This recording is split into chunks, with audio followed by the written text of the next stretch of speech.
EA Interviews, episode 173. Inspiration, transformation, success stories, and the Imperfect Action Round. 7 days a week. Join Mario Ficini for today's Expert Authority Effect interview. I am excited to bring to you Dr. Eric Cole today. I don't know about you, but have you ever been concerned with cybersecurity? Whether it's your phone, your computer, your business, it is a very serious deal. Maybe you have a server, and the last thing you want is for that server to be under attack.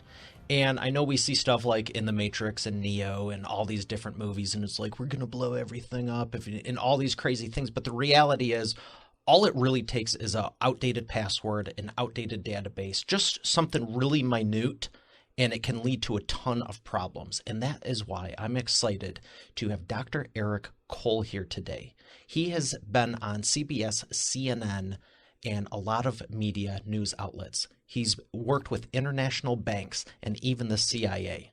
And he is a world-renowned security expert, author, trainer, podcast host, and CEO of Secure Anchor. And I am geeked to bring him to you because, well, one, I am a geek and I know how to do some of this stuff, but he is by far the expert on the cybersecurity side of it. And it has impacted my business over the years.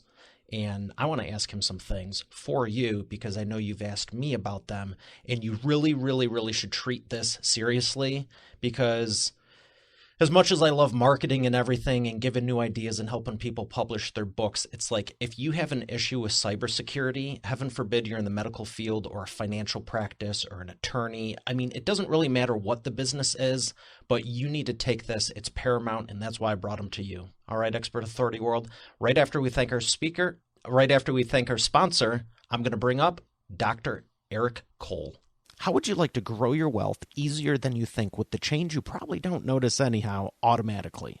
That's why I started the Compounding Interest Snowball Investing with Acorns and advise you do too. Get started simply and easily today at eainterviews.com/acorns. Here he is, ladies and gentlemen, Dr. Eric Cole. How are you doing today? I'm doing great. Thank you so much for having me. I am excited for you to share because I know you're a wealth of information and expertise in cybersecurity, and I want to ask, why did you choose this field to get into? It's one of those, I don't know if I chose it or it sort of fell into my lap, but I've always, since I was very young, fascinated with how things work and how they operated. And I was majoring in computer science in the 80s. It wasn't sure if that's what I wanted. So I go down to the co-op office, and lo and behold, the next day, the CIA is interviewing on campus. So to make a long story short, I did well at the interview. They fly me down to Langley. I pass all the tests, and I'm asked, where do I want to work? Networking, operating systems, or security? And I'm like, security? I get to break things? And that basically began a journey where for 8 years, I was a professional hacker for the CIA, basically breaking it to anything connected to the internet that was a computer. That is fascinating. So I want to ask you so much stuff, but I'm going to start with what's most important for Expert Authority World. Why should they take cybersecurity so seriously, and what are some things they could do to make sure their business is secure? The reason why they need to take cybersecurity seriously is you need to recognize no matter who you are, what you do, what business you're in, you are a target. I hear from people all the time, Eric, no one's going to mess with me. I'm too small. I'm this, I'm that. I will tell you right now, everybody who has a computer and in business is going to be a target. And the second reason is cybersecurity is your responsibility. Vendors can give you software that has security built in, that has security controls, but ultimately it's your responsibility. And the two areas you got to be the most concerned with are browsers and email clients. Those are going to be the source of most attacks against you as an individual. Now, yes, attackers can break into servers, and you talked about keeping them up to date and unpatched and all those issues. But really today, it's about anytime you get an email, anytime you go to a website, you're one click away from a potential compromise. And one of the easiest tricks that I tell all my clients, and this is one of the tricks I give even Bill Gates, right? You might be surprised with this, but Windows is a very, very powerful operating system. And because it has such a large install base, 90% of all malware is written for Windows operating systems. So while I use Windows for my business, when I check email, when I surf the web, I use a non-Windows device. I either use a tablet, an iPad, an iPhone, because those devices are not going to be susceptible. That lets me surf the web safely, check email safely, and then once I verify and validate the emails or content is legit, then I can go to my desk computer and start getting down to business. That's a really good point you make, because I've heard for years, Macs don't get bugs or anything. And correct me if I'm wrong, but they still can. It's just like you said, most are written for Windows-based. Is that correct? That's correct. So if you look at the number of vulnerabilities year after year, they are the same per operating system. Mac is no more secure than Windows or Android or anything else. But the issue is this. If 90% of the world is running a Windows operating system, and I'm somebody in Russia or other areas of the world, and I want to break into as many people as possible, am I going to target a 90% operating system or a 5% operating system? That makes total sense, and that's the same as business. It's why business people go to events and sponsor events and do this. Are you talking to your audience, or do you just want to throw mud against the wall? So thank you for saying that, because people have said for years, they're malware proof, they're virus proof, and it's like, no, nothing is proof. Even waterproof subs, even submarines, waterproof. At some point, they're going to leak. It's just that, how much more impenetrable are you on the different things. You brought up the email, and I've seen these, all throughout the years. You said you're one click away, and you're referring to the emails where it's like, just click here to verify such and such, and it's really taking you to a malicious exploit, correct? Exactly. What we call phishing attacks. And what's interesting, attackers are always going to take advantage of us when we're emotional and we're not thinking straight, which I will tell you, we've seen over the last 90 days with the epidemic and COVID, the number of phishing attacks increased by 300%. Because I will tell you, if you got an email in your box that said 7 of your coworkers tested positive for COVID-19, check here to find out the details. I don't care who you are. You're clicking that before you can think. And before you know it, you just by clicking on that attachment, boom, malware drops on your box and you're impacted. I think I got no less than 7 or 8 emails from financial processing for credit cards and, for clients for my company and stuff. And it was, like it seemed like every 3 days, click on this to verify that, click on this to verify that. And I'm like, bro, you're not even using the right email extension that, it's from the actual provider. It's like, but they made visually, it looked like the credit card processing, and I have multiple different things, and it seemed like all of them were the same thing. And if you just take a visual look, I know with ads and marketing, most people aren't going to read the fine print. If you make a pretty image, click, and that's, people are visual. What would you? And it's all about the numbers game, like you said. You get these every day, and you weren't expecting them, so you sort of look closely and say, okay, this looks like a scam. But what they're hoping is that one of these come in right after you got off the phone with your bank, and your bank said, listen, we're going to send you an updated link. You get off the phone, it comes in, and now because you're expecting it, you click. And as you're clicking, you probably have that inner voice going, no, right? But you click it anyway, and they're playing the odds. They're going to send you 1,000 emails with the hope that you only click one. So what would you say? You said email isn't secure. Common things for businesses. What about business websites? The best thing with business websites is twofold. One is, unless you're a very, very large company, outsource it. Outsource it to somebody who that is their business. Because with my company, running my web server is an overhead function. That means when my business is good, I'm going to invest. And when my business is bad, I'm going to pull back resources from overhead. And I'm not going to put the time and energy that's needed. If I outsource that to a third-party provider where that's their business, they're going to patch it. They're going to update it. They're going to make sure it's locked down. Second, and this is probably the most important, never put critical data or critical information on a public website. If you look at all the major breaches, whether it's Marriott, whether it's any of the other big ones you've seen out there, every one of those breaches, critical data was located on internet-facing servers, and that is just a big no-no that you want to avoid.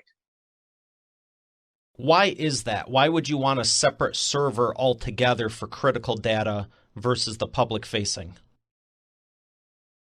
It's all about defense in depth and making it that much harder for the adversary. If you have a server that's accessible from the internet, that's missing patches, that has a weak password, that has your critical data, somebody can get in and out very quick, compromise your data, and you'll never notice it. But if you have your critical data on a back end and you're monitoring and watching it, now, even if somebody breaks into the front end web server, which you have to recognize will happen because 100% security doesn't exist, then you have more time to react, more time to respond, and more time to protect and control your critical information. Now, the secure server, when you're saying for the critical data, would you say you want that connected to the internet so it's easy and accessible, or would you air gap it and keep it completely offline?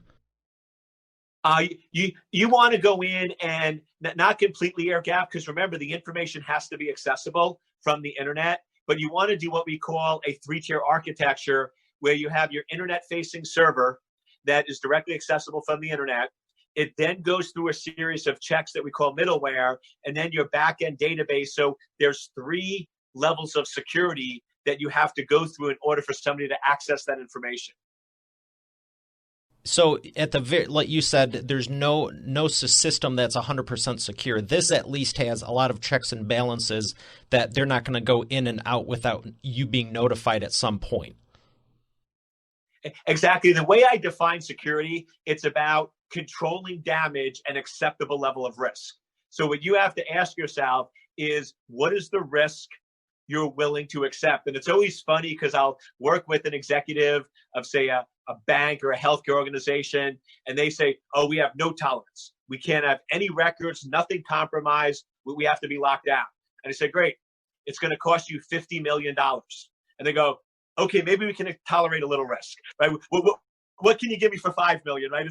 So typically you got to look at that, okay, while you prefer not to have any records stolen, in most cases, if you have 30 or 40 records stolen before you detect it, that's going to be acceptable when you look at what it's going to cost versus what the risk is. But most people don't look at both sides. They only look at the functionality.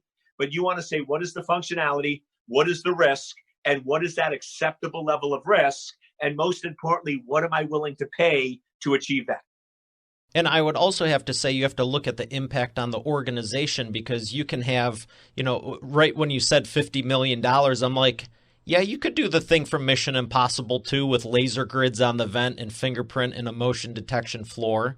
But what kind of impact does it make on the organization or business? Like you said, it's got to be connected so the data is accessible. If you're making a 3-key nuclear bomb defense and you need to have all the senior staff just to retrieve an email, well, what's it costing you for speed of implementation and just accessing the records, right?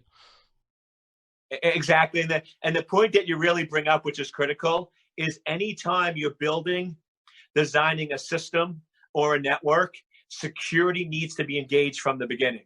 That's probably the biggest mistake that companies, they talk about functionality, talk about how do we get it rolled out as quick as possible, as cheap as possible. And at the very, very end, they're like, oh yeah, let's throw it behind the firewall and that will make it secure. And that's just not how it works. You have to, from the beginning, when you're designing out your systems or your applications or your business, you need to say, what is the security impact and what is the tolerable level of risk that we're willing to allow?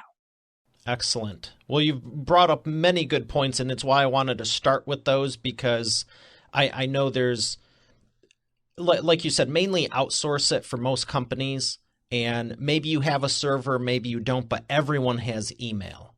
I want to touch on something else, and if there's anything else you want to add in, other areas that people should consider that apply to everyone, please let us know. I believe one of them is social media and the apps.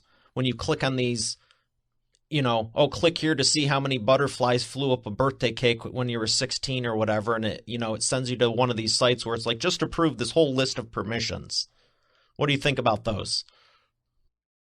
Yeah. To me, one of the most dangerous words when it comes to cybersecurity is the F word.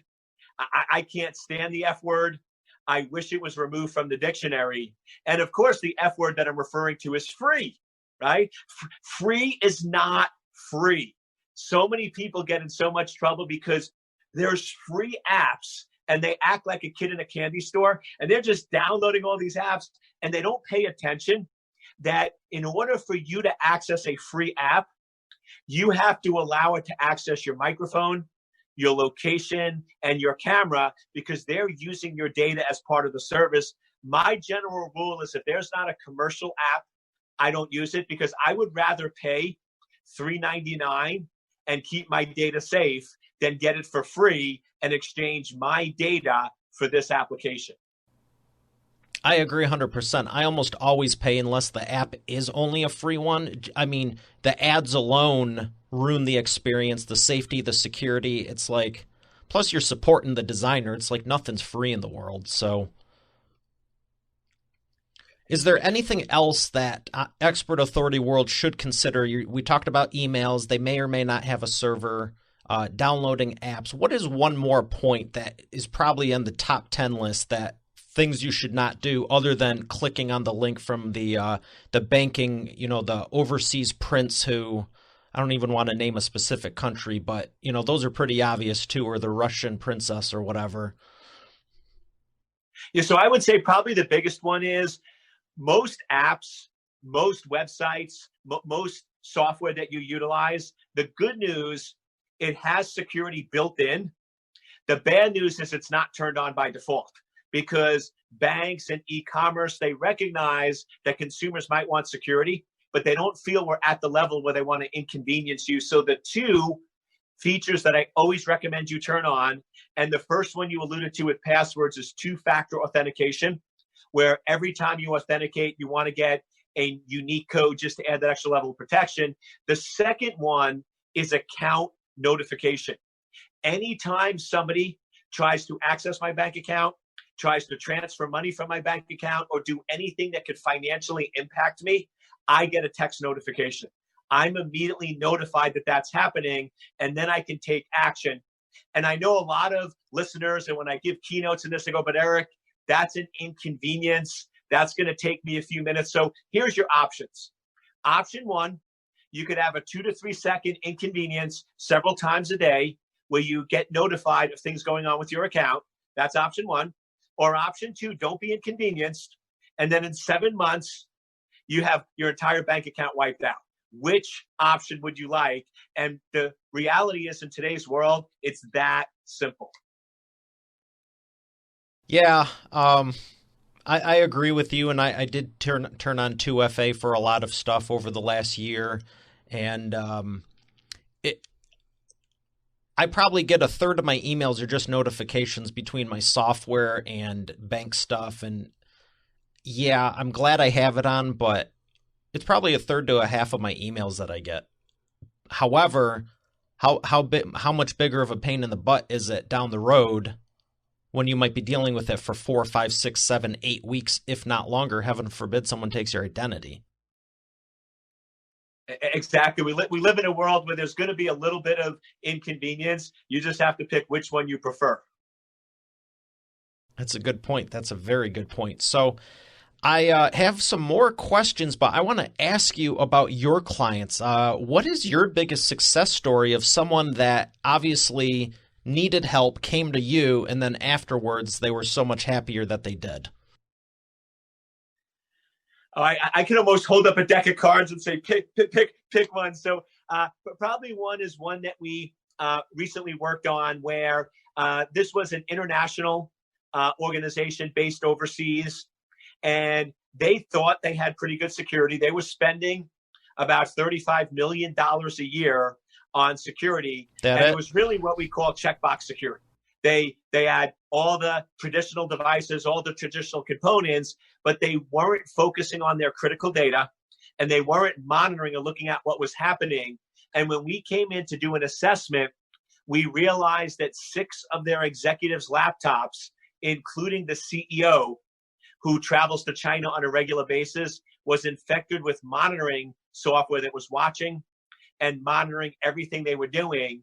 And at least what we could confirm, it was probably higher, but 30% of their intellectual property was stolen over the last couple of years, and they were completely missing it because they were doing good things but not the right thing, and they were focused only on prevention. So we came in, did an assessment, revamped their security, now reconsolidating, limiting where their critical data is located, setting up monitoring, detection, alerting, and all those components. And the interesting thing is their security has increased by 200%. And we cut their budget in half by almost 50%. So now they're paying about $17 million with a much higher level of security. So I bring that up because security doesn't have to be expensive if you focus on the right areas and you understand and think like the adversary. Wow, that's fantastic. And what I also heard in there was increased profit. You have the higher security and you reduced in half. So you could say we have to, 35 mil a year. We need to double sales. Everyone's always talking about getting more leads, getting more sales. It's like be more effective with what you have. It's not how much you make, it's how much you keep. 50% is a 100% increase. Exactly. And that's one of my secrets of my company when I hire new employees and train them is most people, when you think of security, you think of it as a business disabler. It limits the business. It makes it harder to do business. It makes it more difficult. What I tell them is, listen, these are companies where profit is critical. So our focus on cybersecurity is to become a business enabler. How can we increase your security? And as you said, increase your productivity and profits at the same time. And it's an interesting perspective. Most technical folks and geeks don't look at it from a business perspective. And I think that's one of the reasons why we're so successful is because I've run businesses, I've sold businesses. And when I do cybersecurity, I always think of it from a business impact, not just implement Fort Knox and slow down functionality. Yeah, and you and I are on the same page with that because I've talked to my team, I've talked to the hosting companies, I've talked with clients, and, it's astonishing. It's like you said, if you have to walk up 10 flights of stairs just to get to the lobby, yeah, it's more secure, but it's not really conducive for business where you could just maybe put a fingerprint reader on the front door of a hotel or something, and that's more secure and not really that inconvenient. So you need to have that balance with it, just like anything. And I found the last few years really, if you slow down to speed up, it's really conducive because sometimes people are just going a million miles an hour forward and you're going forward, but are you even going in the right direction? That's spot on. And you've not only nailed my approach to cybersecurity, but also to my life and business. Every month, I take 3 days where I do what I call thinking time, where I just go away somewhere. It could be a local hotel. It could be Miami. And I step away from the business. My team knows this. They don't bother me unless there's an emergency. And I just slow down to really think about, okay, what are the top problems? And just brainstorm on creative solutions. And just taking off for 3 days, when I come back, my productivity levels are just so much higher. It's not about working harder. It's about working smarter. Absolutely. I very much do a similar practice and do what I can in 2 to 3 days of the week and enjoy the rest with friends and family. I want to ask you about movies because there are so many like The Matrix and Swordfish and just so many out there hackers. How much of it is real and how much of it is just Hollywood stuff? I would say every year, but it's probably every month that passes, those movies become more and more realistic and more probable because here's the big problem. The general approach to security that we took when it comes to critical systems, hospital systems, and nuclear reactors was always what you mentioned earlier, air gap, completely isolated and separated. So unless you physically breach the perimeter, you couldn't get access to it.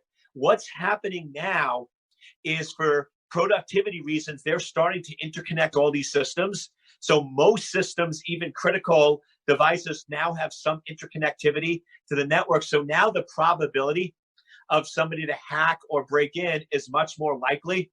The movie you didn't mention that the more I watch it, the more it scares me is Live Free or Die Hard. Yes. With Bruce Willis, where they did a fire sale. Yeah. Well, when I first saw that, I'm like, you gotta be kidding me. And now I'm looking at today, I'm going, that's probably more realistic than we'd like to believe or imagine. And the same thing with Swordfish, where they break into the bank, steal the money. Once again, it's not simple, but every day and every week that passes, the probability of attacks like that happening or occurring are increasing. And not to sort of be doomsday Chicken Little, the sky is falling, but what worries me the most is those things are probably happening. And because most companies aren't looking in the right area, we're not detecting or even realizing that it is occurring. Yeah, that's interesting because I think knowledge is power, and you need to put it into action, but so many people just don't even know. And like I said in the beginning, it's why I was thrilled to have you on. I was like, yeah, for sure we want him, because the knowledge you have and expertise, so many people just don't know it. They think that, another one is Windows Defender. Is that good enough, or should you have an antivirus? The whole Mac thing. Oh, I buy a Mac because it's impenetrable. No, it's not. No, right. That's like saying your car is completely waterproof because the roof don't leak. No, it's not. Drive it through a lake. I'll prove you right. It's just these common misconceptions, and that's the thing. Most people just see the security from the movies and think, well, oh shoot, they're going to come in with a helicopter and go over the wall of the bank or whatever. It's like, you could just have an outdated password that you can just run a password sniffer on and wait a day or two. Exactly. And like you said, most people, because of the Hollywood movies, think, oh, somebody's going to target a billionaire and steal $20 million from them. And in reality, that's not how it works. An easier, simpler method is, what if I stole $1 from 20 million people? And that's what's happening today. Most people don't look at their credit card statements close enough that if somebody actually was charging an additional $1, they were just adding it to an existing charge, like at a restaurant or a tip or a place like that. Most people wouldn't recognize it. And that happens more likely than we realize. And I did an experiment. This isn't fully scientific, but we took 30 people randomly and we reviewed their credit card statements for an entire year. And on 90% of them, we found fraudulent transactions at least $100, and some of them up to $2,000 or $3,000 that they completely and totally missed, because today's attackers is all about a little bit from a lot of people than a lot from one person. Yeah, and that brings up a good point too, because I know I've seen this even from a legit sources where you're doing business with company XYZ, but their legal entity name is something different. So on the credit card statement, it shows up a different company name than, what their DBA was. So unless those match, you might look and go, oh, that was that tip I left for $20, when really it wasn't. It was something that someone charged and the names were just different. Do you see that happen a lot? Exactly, because everyone has different tolerance levels. Some people, if it's $3 or $4 on their card that they don't recognize, they might let it go. Some people might be 30 or 40, but everyone sort of has that number. And like you said, they don't recognize it exactly, but they charge enough that they say, let's let it go. Or the one we see a lot is, you go to a restaurant. Well, when we were allowed to go to restaurants, let's go back to before COVID. But you go to a restaurant and you knew maybe the bill was $80 and you left a $15 tip, so it was $95. At the end of the month, you don't remember if it was 95, 97, or 98. So if somebody went in and added $2 additional to that tip and charged you $97, you probably wouldn't recognize it, because most people don't keep their receipts for 40 days and validate. But that goes back to my little text reminder. When I'm in a restaurant and I pay with my credit card and I give the tip, I get a text message that pops up right there that says $95. So if I know I did 93 and it pops up at 95, I catch it immediately. And it's just that real-time data to be able to detect and control the damage is critical. If you ignore things, that's when they add up and can get you into trouble. Yeah, and I think it's great that they have that. I remember when I opened another new Chase account some years ago, and I celebrated by getting lunch. It was a couple slices of pizza or whatever, and I literally drove from there 3 minutes down the road from where I was at. And then I get this text message. It's like, do you verify this $4.75 transaction? And I'm like, how does it even know that quick? I mean, it was a matter of 4 to 5 minutes of real life. And I was like, wow, this is super secure. And that's good. But it was just interesting that the first couple of weeks, it's like, was this really you? Yes. But like you said, do you want that short-term inconvenience, or do you want all your business, for me, personal and business bank accounts taken out? And the way I look at it, we're sort of at a transition point where people just have to get used to the habits. I remember in the 70s when I was growing up in New York, nobody wanted to wear seatbelts. Like that's when seatbelts weren't legal and they were passing it. And like people were crazy. I mean, they were cutting seatbelts out of their cars and they're like, oh, I ain't wearing a seatbelt because they weren't used to doing it. And it was just an inconvenience. Now we wear seatbelts without even thinking about it. It's just second nature. And we just put that seatbelt on. And I think we're in that same spot where now in cybersecurity, we're starting to tell people, hey, you weren't being safe. You need to start putting on some of these safety measures. And they don't like it and they're fighting it. But in 3 to 5 years, it's just going to become second nature. When we go and use our credit card, we take out our phone, we verify the transaction. It's just going to become part of business. But right now, we're just in that discomfort of transitioning over to a safer world.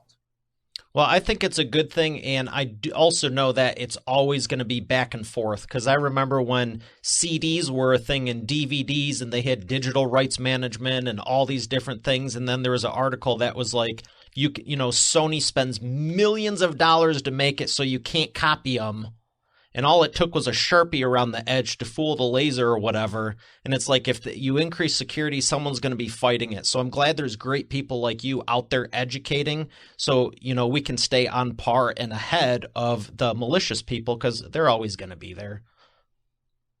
Exactly. And I'm so glad you said CD and not 8-track tapes, because that would have made me really, really feel old there. But yeah, you bring up the point that I tell folks, cybersecurity is not hard if you accept the fact that you're a target and it's your responsibility. And if you're just a little aware and you're set up the alerting and you add the 2-factor authentication, you're careful about emails, use a non-Windows device, and just have that awareness level that you are going to be a target and you have to make sure you're secure, a little bit goes a long way in just building those good cyber habits. Well, I appreciate you for sharing them with us. I'm going to jump to the fun question now with the wheel of whatever. We're going to pretend that I put your question on here, give it a little spin, and I know exactly what I'm going to ask you, because it ended on the one I wanted it to, right here. So the question is, it was a good one. Social media. Here's been a long-standing debate with the Prism Project and Facebook and Apple and Google. They all have our information. Do you think they're really selling it and giving it away, or do you really think it is legit secure and they'd never do that because it would totally kill their business? Can I choose option C? What's that? Option C is a little bit of both. So these companies are absolutely utilizing our data for financial gain. Just think about it. How is a company like Facebook that doesn't charge for their product and doesn't have any actual products that they sell worth billions and billions of dollars? And it's because they're using our data to build profiles to be able to do target marketing. So they are absolutely gathering, using our information. When you have Alexa in your house, when you have your phone with Siri on it, it's listening, it's gathering, it's correlating your data. Our lives are being recorded. All that information is being stored. However, while they're using it in order to do target marketing, they're not actually selling it or giving it to third parties, because that would kill their business. So it's sort of a fine line where Facebook is getting everything they want to know about me, but then instead of selling the data, they're going to McDonald's and saying, listen, if you give us $10 million of your advertising budget instead of doing commercials, whenever somebody comes within 300 feet of a McDonald's, we'll hit them with a discount code for $1 off a cheeseburger. Is that worth it to you to find that level of targeted marketing? And they say, absolutely. And that's what they do. They go to the Ford dealership and say, listen, anytime somebody talks about a Ford or goes to the Ford website or says they want to buy a new truck, we'll go and take your ad and we'll push it onto their email, their browser, and everywhere they go. So you're now visible. Is that worth $20 million? So they're absolutely using it, but they're not directly selling it. They're indirectly selling it to marketers. Yeah, and I knew they were doing that. I think everyone knows about Google ads and Facebook ads, and with a marketing background, I run ads. I love paying for ads, and it's great to get information when you have a legit service and you're trying to help someone. But I've heard this debate for 20-some years, and it's like, are they taking it? Are they doing this? And I'm like, use some common sense. If you spent a decade or two building up a company, would you do something to destroy it? It's kind of like a kid. Would you purposely go walk in the street at night? I wouldn't, but I mean, I think it's just common sense, but not everyone has that, so. But exactly, but just playing that forward, the bigger concern is not that Facebook is selling my data, but we know anybody that has data 100% security doesn't exist. What if they get hacked? What if they get compromised? And we're even seeing this now where cyber blackmailing is becoming really, really big business, where they're going in and saying, Eric, we noticed that you surf these inappropriate sites, or your geolocation was at a hotel at the same exact time of somebody else who might be in a questionable line of business, right? And you were both there for 3 hours. What if your spouse knew about that? If you pay us $500, nobody will know. That's my bigger concern, is what happens not if, but when these companies that have all of our data get hacked and get compromised, then we start having major problems very, very quickly. Yeah, it's astonishing to think we had the industrial age, and a lot of people, I still believe we're in it, but I feel we've been in the information age for conservatively 15, 20, maybe even arguably 30 years. And that's all it is. It's just data and spreadsheets and databases and all kinds of stuff. And, people make it look prettier online, but at the end of the day, if you have the data, you have everything.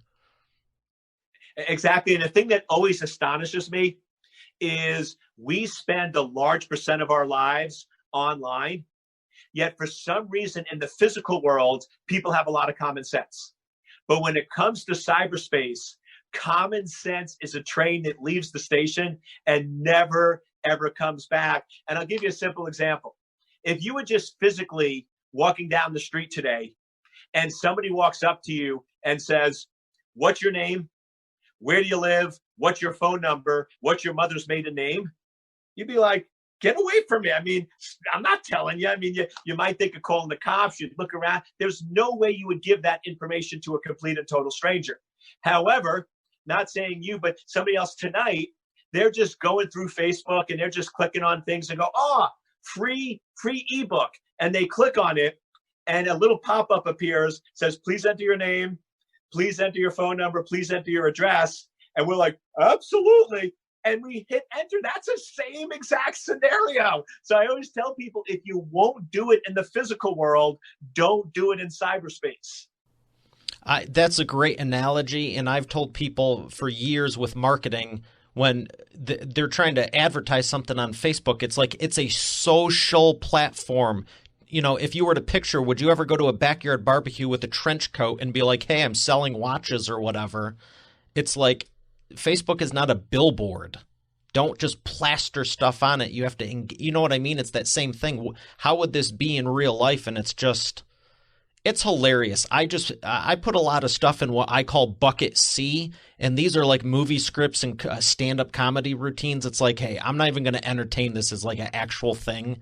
This is so ridiculous to begin with. It's going in bucket C over here. So I'm glad you made that point also.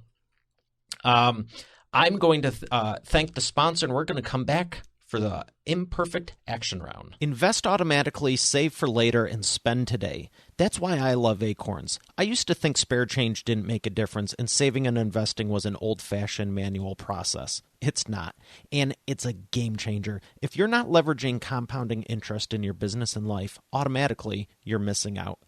Acorns not only makes saving and investing easy and automatic, it makes it even more valuable by investing with diversified portfolios, spare change, extra cash, and rounding up everyday transactions. You can even set recurring monthly investments in the amount you desire. To make good great, there is also a debit card option that will continue to help you save and invest even further when you spend. Plus, no minimum balance and overdraft fees. Now, for the cherry on top. They have partnered with 250 plus companies and brands, and growing, with their Found Money program to invest back a percentage into your account with the everyday purchases when you shop. 2 of which you're probably listening to this right now through an Amazon or Apple device. Get started profiting from your everyday life and business simply and easily today at eainterviews.com/acorns. Once again, that's eainterviews.com/acorns. And we are back with the Imperfect Action Round. Are you ready to take imperfect action? Let's do it. All right, first question. What is the fastest path to the cash? Fastest path to the cash is be visible and be out there. One of the things I tell folks is every single day you should be putting content out on social media. You should be putting videos, should be content. You don't know what your audience really wants. You don't know who would be interested in your services. And I'll give you a perfect example. I'm now crushing it in a new service where I'm training people how to be virtual chief information security officers. And it was all because I started posting some videos, and I got 30 people in an hour reply back saying, will you train us? Will you coach us? Do you have any services? And I'm like, well, I guess I do now if that many people ask. So be out there, be visible, and listen to the market. That's fantastic. Number 2, what is the...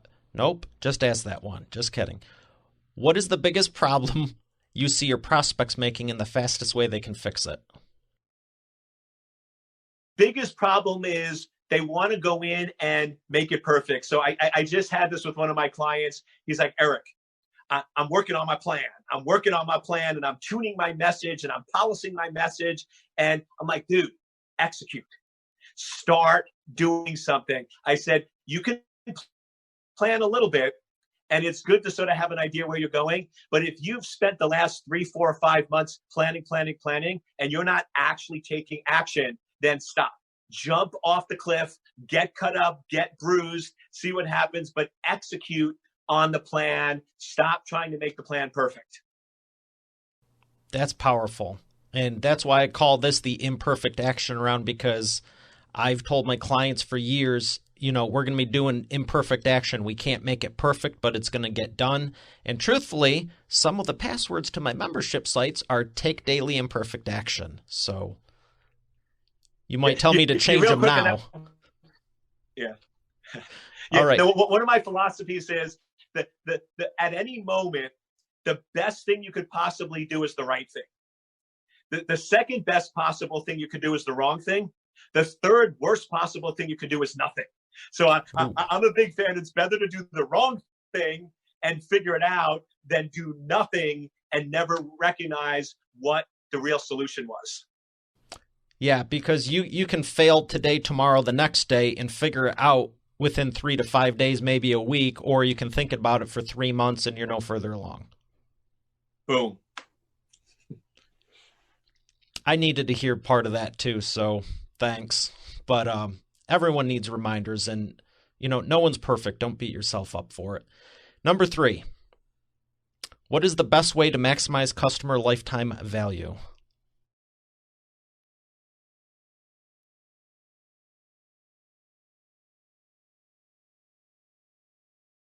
That one to me is probably the easiest. treat your existing customers better than your new customers. Everybody wants to invest money in new customers,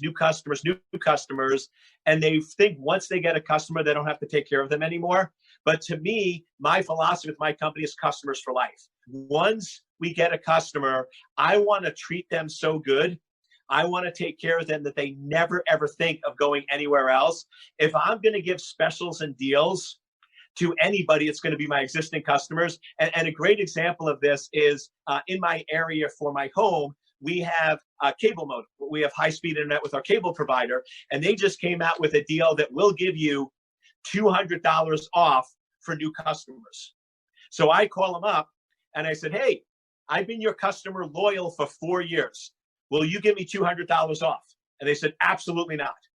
It's only for new customers. I said, so let me get this straight. If I go in and I drop you and I go to somebody else for 3 months and then I become a new customer, you'll then give me the $200 off.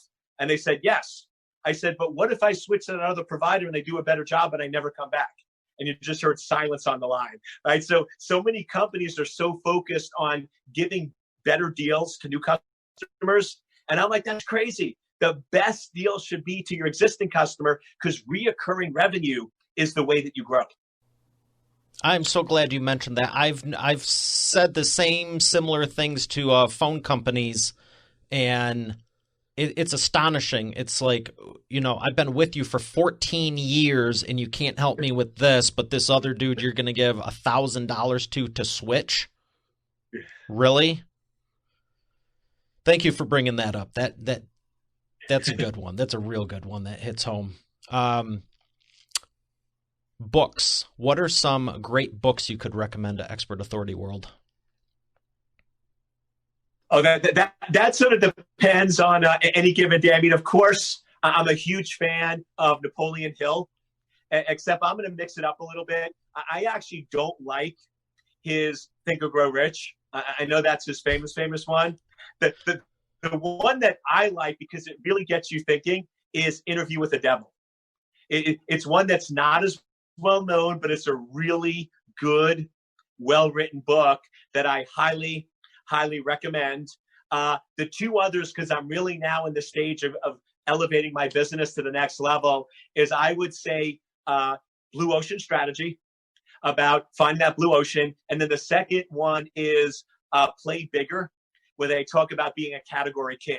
So if you can find the blue ocean, become a category king, then even when the competition comes in, you'll still be able to own that space. So those would definitely be Blue Ocean and Play Bigger are my two favorite books right now. Excellent. Well, thank you for those recommendations.